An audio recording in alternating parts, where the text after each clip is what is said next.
சங்கீதம் 5ஆம் அதிகாரம். கர்த்தாவே, என் வார்த்தைகளுக்கு செவிகொடும், என் தியானத்தை கவனியும்.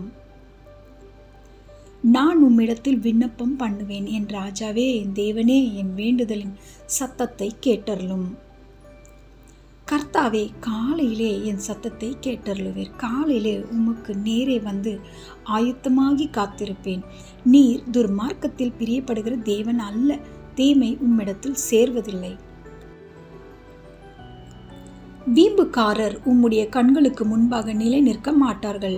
அக்கிரமக்காரர் யாவரையும் வெறுக்கிறீர். பொய் பேசுகிறவர்களை அழிப்பி, இரத்த பிரியனையும் சூதுள்ள மனுஷனையும் கர்த்தர் அருவருக்கிறார். நானோ உமது மிகுந்த கிருபையினாலே உமது ஆலயத்திற்குள் பிரவேசித்து உமது பரிசுத்த சந்ததிக்கு நேரே பயபக்தியுடன் பணிந்து கொள்வேன். கர்த்தாவே, என் சத்துருகளின் நிமித்தம் என்னை உம்முடைய நீதியிலே நடத்தி எனக்கு முன்பாக உம்முடைய வழியை செவ்வைப்படுத்தும்.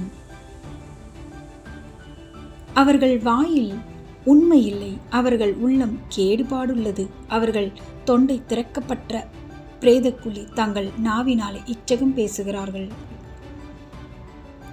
தேவனே, அவர்களை குற்றவாளிகளாக தீரும். அவர்கள் தங்கள் ஆலோசனைகளாலே விழும்படி செய்யும். அவர்கள் துரோகங்களினுடைய திரட்சி நிமித்தம் அவர்களை தள்ளிவிடும். உமக்கு விரோதமாய் கலங்கம் பண்ணினார்களே.